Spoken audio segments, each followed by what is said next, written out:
For 5,000 years, the galaxy had known peace. No wars, no fear, only trade and harmony among the stars. The name humanity had faded into legend, a story elders told to frighten young ones. They said humans were destroyers once, masters of war, then vanished without a trace. But peace has a strange way of making people forget.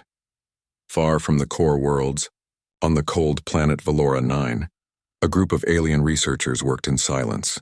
Their scanners picked up something strange. A pulse from a dead region of space, a place no ship dared to enter. Sector 0, once known as the solar system. The pulse was steady, strong, and old. Very old. Dr. Rin, the lead scientist, frowned. "It's impossible," he whispered. "Nothing has moved in that sector for thousands of years." Moments later, the base lights flickered. One by one, the communication screens went dark. Outside the observation window, the sky shimmered, a faint blue glow spreading across the void. The younger scientists laughed nervously. "Probably a glitch," one said, but Dr. Rin didn't laugh. His eyes widened as he zoomed in on the source of the signal. It wasn't a planet. It wasn't debris. It was a structure, massive, metallic, and moving. The sensors began to overload. One final message appeared on the screen before everything went black. "Signal origin Earth." For a long moment, no one spoke. Only the hum of broken machines filled the lab. And then through the darkness of space, a single light blinked, slow and deliberate, as if something, or someone, had finally awakened. The long peace was ending. Across the galaxy, news spread like wildfire. A signal had been detected, from the dead sector once called Earth. Many refused to believe it. Others laughed, saying it was an old machine glitch. But deep down, among the oldest races, an ancient fear began to stir again. In the Grand Hall of the Galactic Council, thousands of alien representatives gathered. The air was heavy with tension. Holographic screens showed the strange pulse repeating every few hours. Admiral Threx of the Varn Dominion slammed his fist on the table. "It's just static. The humans are extinct. They have been gone for millennia." But an old frail creature named Ilarin, the last historian of the Orion archives, stood slowly. "You speak as if forgetting makes them gone," he said. "When humans fought last, they burned the stars themselves." The room fell silent. Moments later, an officer rushed in, trembling. "Counselors, we just received a transmission," he said, holding up a datapad. "From where?" someone asked. The officer swallowed hard. "From Earth's grave." The screen flickered to life. Static, then a cold voice, emotionless and human. "We remember." Every light in the chamber dimmed. For a few seconds, the only sound was the quiet hum of machines. Ilarin's old eyes filled with dread. "They are not coming for conquest," he whispered. "They are coming because we forgot." Outside, the stars seemed to shimmer unnaturally. Deep in the dark void, ancient systems began to awaken. Dormant satellites, lost ships, forgotten AIs. Each whispered the same phrase across the void. "Humanity remembers." The council chamber trembled slightly as another pulse hit every sensor in the galaxy. The silence of 5,000 years was broken. Forever. Far away, in the red dust plains of Mars, something ancient began to move. Beneath the planet's surface, deep under forgotten tunnels, a massive vault opened with a slow grinding sound. Inside, hundreds of silent machines glowed faintly blue. Dust lifted into the air as dormant systems came alive for the first time in millennia. A voice echoed through the chamber, calm, mechanical, but undeniably human. "Protocol Dawn." Activated.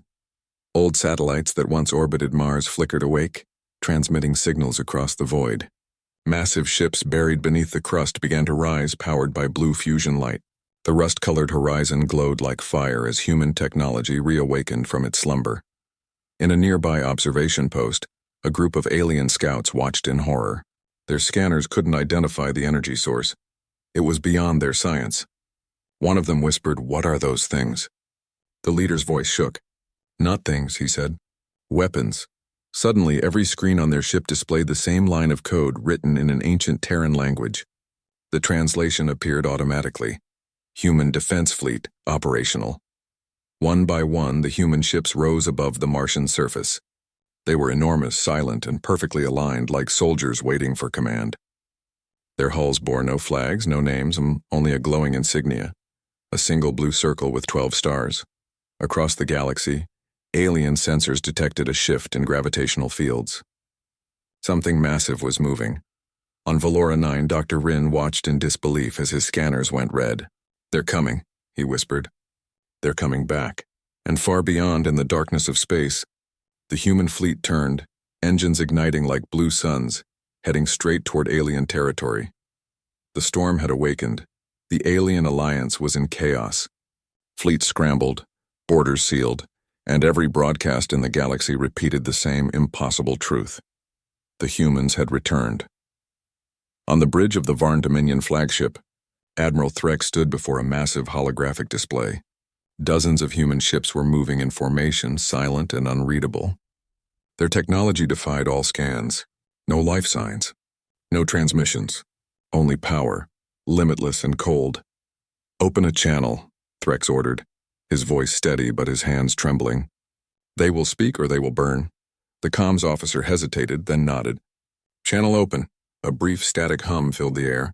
Then a voice replied, calm, emotionless, almost polite. "This is Earth Command. You broke the peace. Now we restore balance." Before Threx could respond, the signal cut.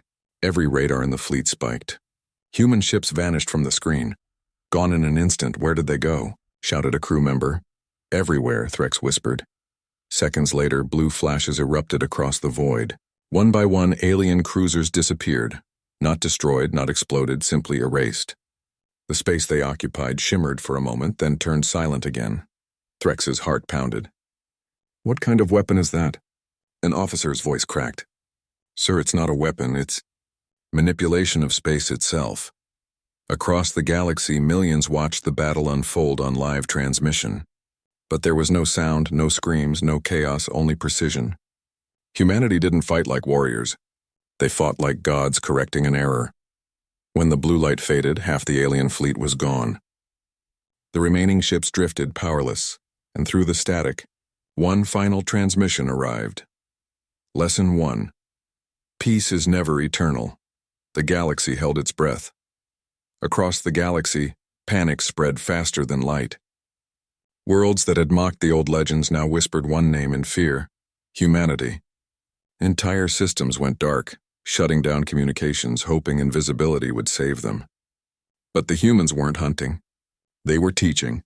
Admiral Threx floated helplessly aboard his half-destroyed flagship. Outside his window, human ships drifted silently like ghosts, their blue light cutting through the debris. They didn't fire again. They simply watched. That stillness was worse than any weapon. "Why aren't they finishing us?" one of Threx's lieutenants asked, voice shaking. Threx stared at the view, his scales pale with dread. "Because they don't need to," he whispered. "They've already won."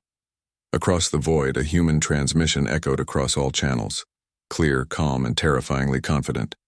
"We do not seek war, but we remember what you forgot."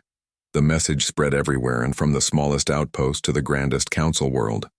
Old records were reopened, ancient footage replayed, of human soldiers walking through fire, of ships that bent physics itself. The younger generations couldn't believe it. The elders wept, remembering. Aboard one alien command center, a scientist analyzed the energy readings. "Their technology?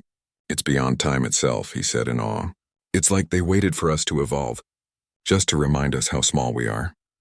Then, one by one, human ships powered down their weapons. They turned away, drifting back toward the black void from where they came. No demands, no conquest, no revenge, just silence, and the silence heavier than war. Admiral Threx bowed his head. "They could have destroyed us," he said softly. "Instead, they reminded us why peace existed at all." In that moment, the galaxy finally understood. Fear was never humanity's weapon. It was their warning. The galaxy had never been quieter. Every transmission, every ship, every world stood still, watching the human fleet disappear into the blackness between stars. The blue glow of their engines faded one by one, leaving behind a silence that felt almost holy. On Valora 9, Dr. Rin sat before his damaged console, replaying the final human message over and over. "We do not seek war, but never forget who taught you peace." He whispered the words like a prayer. Around him, his team watched in stunned silence. No one dared to speak. No one laughed now. The myth had become real, and the reality had changed everything. Across the galaxy, the Galactic Council gathered once more, but this time, no one argued. No raised voices, no pride, only respect. The oldest alien historian, Alarin, stood in the center, his eyes glowing faintly. "We believed strength was in control," he said quietly. "But they showed us. True strength is knowing when not to strike." News spread to every corner of the universe. Humanity had returned, delivered their message, and vanished again. Some called them gods, others guardians, but all agreed on one thing: they would never forget again.